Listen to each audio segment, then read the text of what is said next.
Hi there, and thanks for tuning into this week's edition of your Wheel and Anchor weekly newsletter.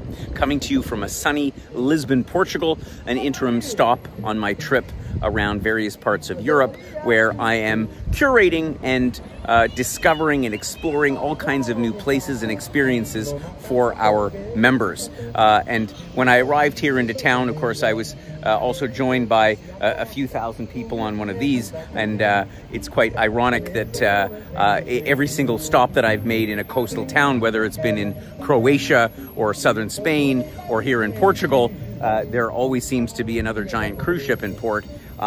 Not my favorite way of traveling, and I don't mean in any way to dismiss it for those that like to travel with a few thousand other folks. But at Wheel and Anchor, we really embrace this idea of going against the grain of tourism. And of course, many of you will have heard one of the phrases that I've become sort of known for, which is, if the tour buses are going this way, we're going to go this way. And I can say the same thing about these cruise ships. If they're here, I want to go there. And in fact, that's where I'm headed next, is into the interior of Portugal to seek out some of these smaller towns, villages, some of these very local experiences that you don't find in most travel itineraries. And in fact, that's just what I've been doing over the past week or so. I've been in Andalusia in southern Spain, a region that I hadn't visited for 30 years because a lot of our members have been asking for an itinerary in Spain, and I love Spain like I like most parts of the world.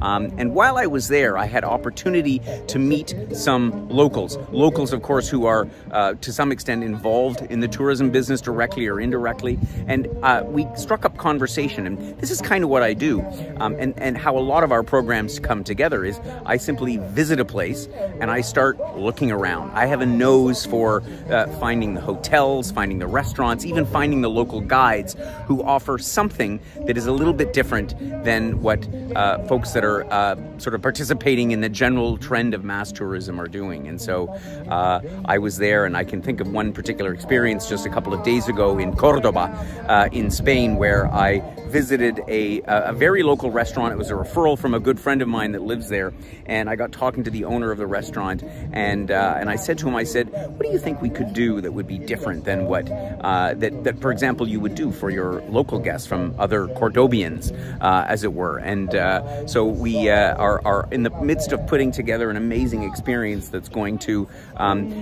give our members a chance to do a hands-on lesson in jamón ibérico. This is this special dried ham that is somewhat like prosciutto, but at the same time it's different. It's very unique to Spain, in particular the south of Spain. And you know, one of the many things that we look for is, you know, how to approach things, how to get underneath that layer of tourism, such that we get to witness things that the vast majority of people will never get to see. So that's kind of the purpose of my trip. I spend a lot of time, I've been on a whirlwind trip, but I spend time to come to each of these places because it's important to me to visit the hotels, visit the guides, visit the restaurants, and really get that taste of what of how to create an experience that's just different from the norm. So that's what I'm up to here in the southern part of Europe. I've got a few more days, and then next week at this time I'll be off to join our members for a wonderful voyage around French Polynesia in the South Pacific. Very much looking forward to that. First in a series of Wheel and Anchor programs in that direction, and I'll be certainly be sharing with you the experiences as we cruise around the islands of Tahiti, Moorea, Bora Bora, and so on. So lots more in store. If you missed our webinar this week, we had a great one all about our Palaces of India program. Tune into the replay, which is attached in the blog below. And this week coming up, as I announced in last week's newsletter, is our newest Austrian Alps active wellness program, where next fall we're going to be hiking through the majestic Alps of Austria, and at the same time soaking in the wonderful curative thermal waters that they offer there. So all of that content you'll find here in the blog that is adjacent to this video. I hope you have a great week. I hope the weather is holding on there in parts of Canada. It's certainly lovely over here in Southern Europe. Take care. We'll see you next week.